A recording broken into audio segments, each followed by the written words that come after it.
और यहीं फिर ममता बनर्जी को भी सुन लीजिए आप, लगे हाथ ही आपको दिख जाएगा क्या अंतर था दोनों की बॉडी लैंग्वेज के अंदर।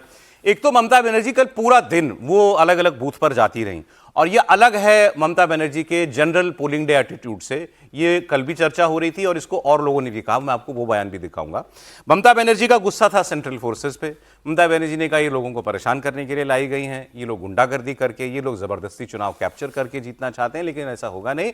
मैं 2/3 बहुमत से फिर सरकार में आऊंगी, चौथी बार सरकार में आऊंगी। देखिए कैसे हमारा वर्कर को पिटा है रात में। Officer incharge Vijayganj police station Bhangar, just देखिए जो atrocities, can you see it.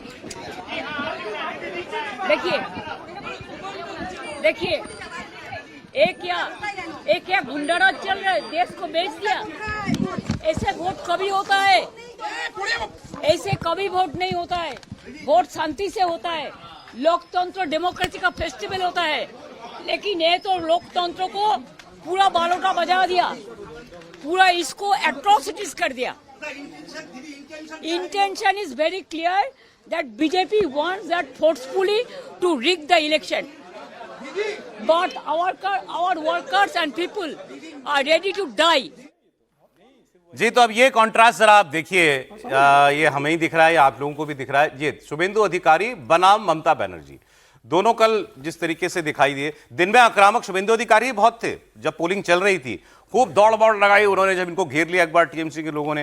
लेकिन पोलिंग के बाद फिर ये रिलैक्स हो गए। और वो ये एक तस्वीर पोलिंग के बीच की है, जब वो माता जी को हाथ पकड़ के छाता लेकर के साथ में आ रहे थे, उस वक्त की तस्वीर है। तो जनरल एटीट्यूड में, बॉडी लैंग्वेज में, बातों में, बयानों में श्रिलनेस कितनी, किसमें ज़्यादा किसमें कम थे पार्टी जी, वो क्या बता रहा था? देखिए, एक तो ये कि मतलब मैं बार बार कहता हूँ कि मेरी बड़ी पसंदीदा नेताओं में है ममता बनर्जी, लेकिन समय चला गया। वो ममता बनर्जी जो बंगाल को बदलने का दावा कर रही थी और उसी में वो फंस गई, ट्रैप हो गई उसी में, जो जिसको कहते हैं ना कि अच्छे से सत्ता रखनी है, इसको निकलने नहीं देता। और सत्ता में जाते हुए अधिकांश नेता अपने ही उसी ट्रैप में फंसते हैं। ये जो कहा जाता है ना कि जो हथियार आपका होता है उसी हथियार से आपका अंत होता है। जिस हथियार का उपयोग उन्होंने कम्युनिस्टों के खिलाफ किया वही उनके खिलाफ जा रहा है। शुभेंदु को अगर देखें तो सचमुच वो उस तरह से व्यवहार कर रहे हैं जैसे वो मुख्यमंत्री बन चुके हों या बनने वाले हों, जो एक ओनरशिप होती है। क्योंकि किसी राज्य में नेता मन में पहले ओनरशिप लेता है ना, उसके बाद तय होता है। शुभेंदु के मन में वो ओनरशिप दिखती है। जो लोग उनके अगल बगल हैं उनको अब ये नजर, जैसे पिछली बार का आप चुनाव याद कीजिए, शुभेंदु क्या क्या नहीं करते थे। लगता था जैसे एक खिसियाया हुआ सा आदमी है, अच्छा चलो हम तुम्हारे साथ थे, तुमने नहीं होने दिया, अब हम तुमको बताते हैं। ऐसा चिढ़ा हुआ सा, खिसियाया हुआ सा, थोड़ा गुंडागर्दी करने वाला। इस बार क्या था, बहुत सेटल हुए, बहुत एकदम लग रहा था कि हाँ अरे ये तो मतलब इस आदमी को पता है कि क्या करना है। बयान भी आप देखिए, जब वो कहते हैं कि 92% हिंदू जाएगा, सनातन करेगा, तो उसमें भी वो वाला तीखापन, वो आक्रामकता नहीं रहती। और बार बार वो स्वामी विवेकानंद का संदर्भ लेकर आते हैं, बार बार वो बंगाल का संदर्भ लेकर आते हैं। तो मुझे लगता है बहुत साफ साफ अंतर दिख रहा है। एक आउटगोइंग है, दूसरा इनकमिंग है, ये दिख रहा है। डिसाइडेड, मुझे ऐसा लगता है, बाकी तो जनता तय करेगी। बाकी अधीर रंजन चौधरी ने वो बात की जिसकी हम लोग चर्चा कर रहे थे, बयान मुझे मिल गया तो आपको दिखा रहा हूं। उन्होंने कहा वोटिंग के दिन ममता बनर्जी ऐसा व्यवहार नहीं करती थी, इतनी परेशान हमको कभी नहीं दिखाई दी जितना कल दिखाई दे रही थी। ये बात तो केंद्र में मतलब दहड़ते हुए नजर आते हैं, और जिस तरीके से बेचैन तरीके से उन्होंने इधर उधर घूम रहे हैं और बात भी कर रहे हैं, तो मुझे लगता है कि ये पहली बार हुआ कि जब ममता बनर्जी चुनाव के दिन अपने क्षेत्र में सुबह से इस तरीके से वो हरकत कर रहे हैं। ये कभी बंगाल के लोग पहले इसको देखा नहीं। मतलब ये अभूतपूर्व है कि बंगाल के मुख्यमंत्री इस तरीके की बूथ जाते हैं और चुनाव के दिन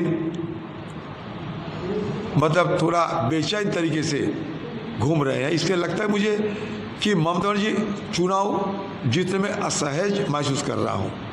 चुनाव में ममता बनर्जी थोड़ा पैनिक। वैसे तो सबसे रिलैक्स अधीर रंजन ही दिखाई दे रहे हैं, हालांकि उनका खुद का, वो खुद भी चुनाव लड़ रहे हैं इस बार बहरामपुर से। लेकिन कांग्रेस पार्टी निश्चिंत है। राहुल गांधी तो अंडमान पहुंच गए थे कल जब ये पोलिंग चल रही थी। ऐसा है ना कि जब दो टीम खेल रही होती है और जिसमें आपका कहीं नहीं स्टेक होना, तो वो मैच बढ़िया से देखता ही है आदमी। और जब किसी को आप लाइक करते हैं और वो मैच खेल रहा होता है, तब आपकी धड़कनें बड़ी हुई होती हैं। लेकिन एक इंपॉर्टेंट पार्ट, मतलब हिस्सा रहे हैं बंगाल के इलेक्शन का लेकिन एक रंजन चीज- चौधरी, वो कह रहे हैं कि मैंने ममता बनर्जी को इतना परेशान नहीं देखा। नहीं, ये बिल्कुल सही बात है। ममता बनर्जी कल 6 बजे से सुबह से वो बूथ तक जा रही थी, और सबसे पहले तो जा करके फिरहाद हाकिम के यहाँ गए, उनके बूथ पर गए, उनके घर पर गए जा करके। और दूसरी बात, कल सारे ये चैनल पर भी बात की जा रही थी कि भाई ममता बनर्जी कभी भी फर्स्ट हाफ में वोट करने नहीं जाती थी, सेकंड हाफ में वोट करने जाती 4 थी। बजे जाती थी वो। क्यों जाती थी ऐसा? तब उनको पता था कि जो है सो है। इस बार अपना उसलिए वहां पर गई ताकि वो अपने कार्डर को मैसेज दे सकें, मोबिलाइज कर सकें, उनका कॉन्फिडेंस बिल्डिंग कर सकें। और हताशा और निराशा तो चेहरे से कल उनका पूरा चिड़चिड़ाहट, जब आप अकेले देखना शुरू कर रहे हैं कि भाई चुनाव ऐसे होता है, शांति से होता है। अरे भाई, पिछली बार चुनाव में 58 लोग मारे गए थे जी, बिल्कुल, पंचायत बिल्कुल, के चुनाव में 75 लोग मारे गए थे, 300 हिंसा हुई थी, 300। तो आप कह रहे हैं कि कल तो कोई भी हिंसा नहीं। और ममता बनर्जी उल्टी बात बता रही हैं कि ऐसा चुनाव होता है, गुंडागर्दी से चुनाव होता है, जिस दिन कोई बड़ी वारदात हिंसा की नहीं हुई। एक और इंटरेस्टिंग, क्योंकि समय फिर खत्म हो जाएगा इस सेगमेंट का, एक इंटरेस्टिंग तस्वीर दिखा देता हूं आपको। एक और कॉन्टेस्ट है इस बार वहां, जिसकी बात करेंगे पोर्ट सीट का। वो 2 विंडो ये दिखा दीजिएगा एक बार। ये है फिरहाद हकीम वर्सेस राकेश सिंह। फिरहाद हकीम कलकत्ता के मेयर हैं, फिरहाद बॉबी हकीम इनका नाम है, ममता बनर्जी खासम खास। इनके सामने हैं राकेश सिंह। राकेश सिंह थोड़े ये भी दबंग छवि वाले व्यक्ति हैं। इनको उतारा गया पोर्ट से, जेल से छूटे थे, जेल से छूट के आए थे और नॉमिनेशन किया था अगले दिन 2 दर्जन केस आकर के। एक मैं आपको जानकारी दे दूं, जेल से छूटते नहीं, बिल पे भाजपा के कुछ नेताओं ने एक्स्ट्रा एफर्ट लेकर इनको छुड़वाया है। इनकी जमानत के छूटते भी लिए लीडरशिप, मतलब जिसको कहते हैं ना कि टॉप लीडरशिप से लेकर नीचे तक इंटरेस्ट लेके और इनको छुड़वाया गया, क्योंकि फिरहाद हकीम के सामने राकेश सिंह के अलावा कोई लड़ने की स्थिति में ही नहीं था। भले लोग क्या रिपोर्ट है? दोनों ही भले लोग हैं। भले लोग नहीं, बहुत फंसी हुई सीट है, पोर्ट सीट ना। इनकी सीट भी फंस गई है। बहुत फंसी हुई। फिरहाद बहुत ताकतवर है, फिरहाद बॉबी हकीम तो बहुत ही बंगाल में आप ये ताकतवर कह है। सकते हो भारतीय जनता पार्टी का चाल चरित्र और चेहरा राकेश सिंह है। अब ये तो थोड़ा आप ये कह सकते हो। भवानीपुर, नहीं, पोर्ट ये तो सिटी, ज्यादा- ये ज्यादा। सब ये सीटें फंस रही हैं, तो फिर अपने आप में काफी बड़ी स्टेटमेंट है ये। नहीं, ये भी कह सकते हैं विजय जी, विजय जी, फंसी होने का मतलब क्या होता है? फंसी होने का मतलब ये थोड़ी कि फरीद हकीम ही हारेंगे। मतलब एकदम। टफ कॉन्टेस्ट वाली सीट है। और भवानीपुर के लिए मैंने बोला कि भवानीपुर से वहां के एक मित्र ने कहा कि भवानीपुर सीट मुश्किल में है, टफ सीट है। एक बार पोल ऑफ पोल स्क्रीन पर दे दिए जरा मेहमानों की फाइनल ओपिनियन बंगाल पहले, फिर इसके बाद और राज्यों की बात। पोल ऑफ पोल्स ले लीजिए स्क्रीन पे जल्दी से। इनमें से आपको 4 तारीख के सबसे नजदीक पहुंचता हुआ कौन सा दिखा है? त्रिपाठी जी, बहुत शॉर्ट में 6 पोल है आपकी स्क्रीन पर, बताइए। नहीं, देखिए, इसमें जितने भी पोल हैं, हालांकि एक पोल तो ऐसा है कि वो उस तरह वाला है कि ये भी हो जाएगा वो भी हो जाएगा, दोनों जब एक नज़दीक पहुंच जाते हैं। लेकिन मुझे इसमें मटराइज का पोल वो सबसे, जिसको कहें कि नियरेस्ट पहुंचता हुआ विश्वसनीय लग रहा है सर।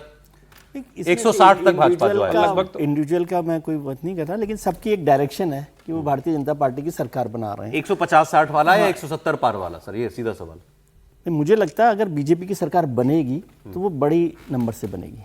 अभी अगर नहीं हटाया आपने?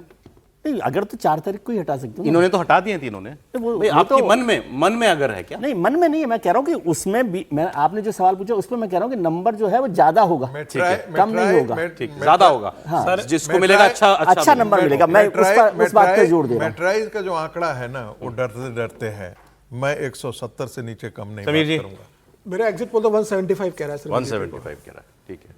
तो बात खत्म हो गई। देखिए आप ही सबसे जो है हम तो डरा बता रहे हैं आप। टिके हुए हैं, वहीं टिके। 150-60 ये ठीक है सर, चलिए। लोकसभा की मार खाए हुए